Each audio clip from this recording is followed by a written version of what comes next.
जय जय शनिदेव। मकर राशि के दोस्तों, स्वागत है आप लोगों का राशिफल 2026 में। मैं हूं आचार्य इसके तिवारी।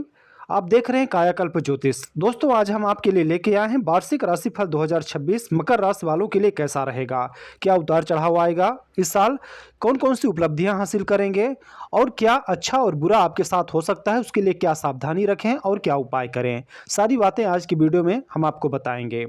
दोस्तों, चंद्र राशि के अनुसार मकर राशि की कुंडली में वर्ष 2026 में देवगुरु बृहस्पति सबसे पहले तो छठे भाव में गोचर करेंगे, फिर जून से सातवें भाव में गोचर करेंगे और अक्टूबर में इस वर्ष के अंत में आपके आठवें भाव में गोचर करेंगे। छठा भाव, जैसा कि आप सभी लोग जानते हैं, रोग ऋण शत्रुओं का भाव होता है। सातवां भाव हमारे दाम्पत्य जीवन और साझेदारी का भाव होता है, रोज की कमाई का भाव होता है। तो वहीं आठवां भाव हमें अचानक से लाभ या हानि का भाव या मृत्यु का भाव भी कह सकते हैं।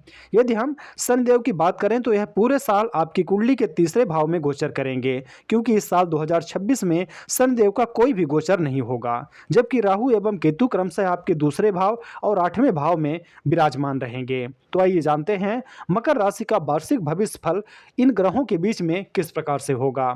सबसे पहले बात करेंगे आपकी नौकरी, व्यापार और शिक्षा के बारे में। मकर राशि के दोस्तों, नौकरी की बात करें तो पराक्रम भाव का शनि धैर्य और मेहनत के साथ काम करने वालों को शुभ फल प्रदान करता है। छठे भाव का बृहस्पति आपको मैनेजमेंट, शिक्षा, फाइनेंस और कोर्ट कचहरी से जुड़े लोगों के लिए बेहतर साबित होगा। जून से काफी अच्छा समय प्रारंभ होगा, पदोन्नत के योग बनेंगे या भविष्य के लाभ के लिए बेहतर नींव पड़ेगी। बात करें आपके करियर कारोबार की तो कर्म भाव पर नकारात्मक प्रभाव नहीं है, इसलिए आपके कारोबार और व्यवसाय में शनि का सहयोग मिलेगा।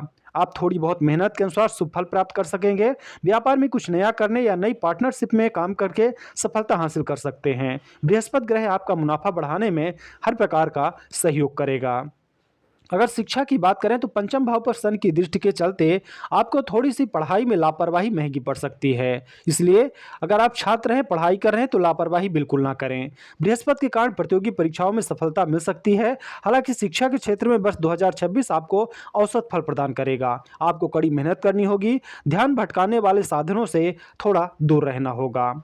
अगर बात करें आपके दाम्पत्य जीवन, परिवार और आपकी लव लाइफ की, तो पारिवारिक जीवन में दूसरे भाव में राहु की स्थिति घर परिवार के सदस्यों के बीच आपसी सामंजस्य की कमी और एक दूसरे पर शक और संदेह को दर्शाता है। एक दूसरे के प्रति वफादार रहें, सकारात्मक सोचें, बातों को सुलझाने की कोशिश करें, तभी जीवन आपका संतुलित और बेहतर बना रहेगा। अन्यथा समय समय पर धन का नाश होता रहेगा, घर में हमेशा लड़ाई झगड़ा या मनमुटाव चलता रहेगा।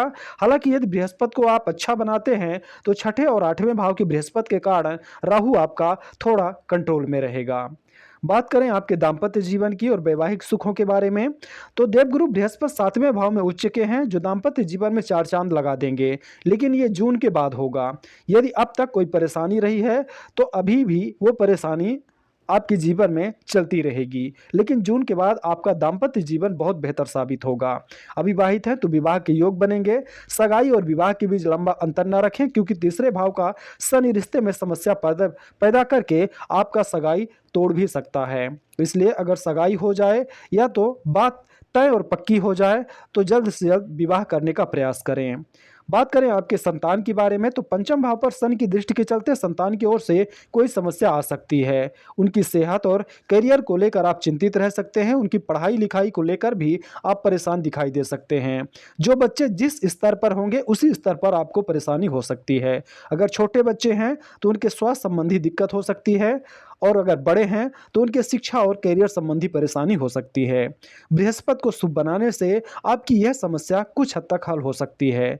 इसका उपाय हम आपको जरूर बताएंगे। बात करें आपकी लव लाइफ की, तो शनि की तीसरी दृष्टि पांचवें भाव पर है। यदि आप प्रेम में दिखावा कर रहे हैं या एक दूसरे को धोखा दे रहे हैं तो यह मानकर चलें कि अब आपका फैसला बहुत जल्द होने वाला है। हालांकि शनिदेव सच्चे प्रेम को नुकसान नहीं पहुंचाएंगे। जून से बृहस्पति देव प्रेम संबंधों को और ज्यादा बेहतर बनाएंगे। बात करें मकर राशि के आर्थिक हालात और निवेश के बारे में। आय की बात करें तो मकर राशि वालों का आर्थिक जीवन वर्ष 2026 में मिला जुला रहेगा। आय अच्छी रहेगी लेकिन बचत के लिए थोड़ा कमजोर साबित हो सकता है।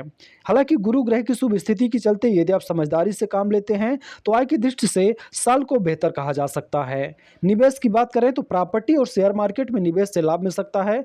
हालांकि इसके लिए आपको थोड़ा सोच समझ कर और जो भी फैसला लेना है उसे जांच परख करके लें। यह सुरक्षित निवेश करना चाहते हैं तो सोना बेहतर है, यानी गोल्ड। किसी भी तरह का जोखिम उठाने से बचें। जिस क्षेत्र की जानकारी ना हो उसमें निवेश करने से बचें, अन्यथा जमा पूंजी खर्च भी हो सकती है। आपको वर्ष की शुरुआत से ही धन की बचत के साथ ही घर परिवार को लेकर जिम्मेदारी से कार्य करना होगा। सभी की सेहत का ध्यान रखेंगे तो अनावश्यक खर्च नहीं होगा। जून तक आपको कड़ी मेहनत करनी पड़ेगी और इसको महत्व दें। बात करें मकर राशि वालों की सेहत कैसी होगी, तो सन की स्थिति आपके स्वास्थ्य के लिए अच्छी कही जाएगी। वर्ष के अधिकांश महीने नकारात्मक नहीं जाएंगे। पेट या कमर से जुड़ी समस्या को लेकर थोड़ी बहुत परेशानी हो सकती है। मुख या जननांगों से जुड़े रोगों की शिकायत भी रह सकती है। ऐसे भोजन का चयन करें जो आपके पाचन को सही बनाकर रखे और जो जल्दी पचने में आसानी हो। सेहत को लेकर सावधान रहने की आपको सलाह दी जाती है। बेहतर होगा कि आप नियमित रूप से कसरत करें, सूर्य नमस्कार को अपनी दैनिक दिनचर्या का हिस्सा बनाएं। अब आइए बात करते हैं मकर राशि वालों के लिए 2026 के लिए कौन कौन से ज्योतिषीय उपाय हैं। सबसे पहला उपाय आपके लिए गुरु का बनता है। केसर या हल्दी का दूध पिएं, छाया दान करें और नियमित रूप से हनुमान चालीसा का पाठ करें। वैसे आपकी राशि का रत्न नीलम रत्न है, लेकिन आप ज्योतिषी की सलाह पर आप दूसरा रत्न भी धारण कर सकते हैं। वो आपकी महादशा या अंतरदशा के ऊपर डिपेंड करेगा। आप हमसे भी अच्छे रत्नों की सलाह ले सकते हैं और जो भी रत्न आप लेना चाहें हमारे पास उपलब्ध हैं अच्छी कीमत पर। धातु की बात करें तो आप अपने गले में चांदी धारण कर सकते हैं। चांदी की चैन बनवा कर आप अपने गले में धारण कर सकते हैं। आपके लिए कौन सा भाग्यशाली नंबर रहेगा इस साल, तो वैसे आपका लकी नंबर तो 4 और 8 है, लेकिन इस साल 2026 में 2 और 11 आपके लिए बहुत शुभ माना गया है। तो आज अगर आपको कोई गाड़ी खरीदनी है या फिर होटल का कमरा बुक करना है, मोबाइल नंबर लेना है, तो आप इन अंकों का उपयोग जरूर कर सकते हैं। 4 और 8 के अलावा 2 और 11 का भी इस साल महत्व रहेगा। अगर भाग्यशाली कलर के बारे में बात करें तो नीला और काला है, पर आपको सलाह है कि अधिकतर समय आसमानी या नारंगी वस्त्र ही पहने, आपके लिए भाग्यशाली साबित होंगे। अब बात करते हैं आपके मंत्र के बारे में। तो वैसे आपका भाग्यशाली मंत्र ओम सम शनिश्चराय नमः है, जो कि शनिदेव का मंत्र है। लेकिन आपको ओम हम हनुमते नमः मंत्र का जाप करते रहना चाहिए। इससे हनुमान जी आपकी हर प्रकार की मदद करेंगे और जो भी जीवन में अचानक से परेशानी आती है उन परेशानियों से आपको मुक्ति मिलेगी। बात करें आपके लिए दिन कौन सा अच्छा रहेगा, तो जहाँ तक दिन की बात है तो आपका लकी दिन शनिवार है, लेकिन वर्ष 2026 में आपको मंगलवार का उपवास करते रहना चाहिए। इससे आपका मंगल भी बेहतर होगा और मंगलवार का दिन भी आपके लिए बेहतर साबित होगा। सावधानी क्या रखनी है आपको इस पूरे साल में, आपको अपनी वाणी पर लगाम लगाकर चलना होगा। मधुर वचन बोलने की ज़रूरत है और जितना हो सके तो अपने पैसे को बचाने का प्रयास करना चाहिए। किसी के दिखावे में या बहकावे में आकर आपको अपना धन खर्च नहीं करना है। अगर आप ऐसा करते हैं तो आप मुसीबत में फंस सकते हैं, इसलिए दिखावे में ज़्यादा ना जाएं। तो मकर राशि के दोस्तों, ये था आपका राशिफल। फिर से ऐसे ही कोई जानकारी आपके लिए हम इसी चैनल पर लेकर आते रहेंगे।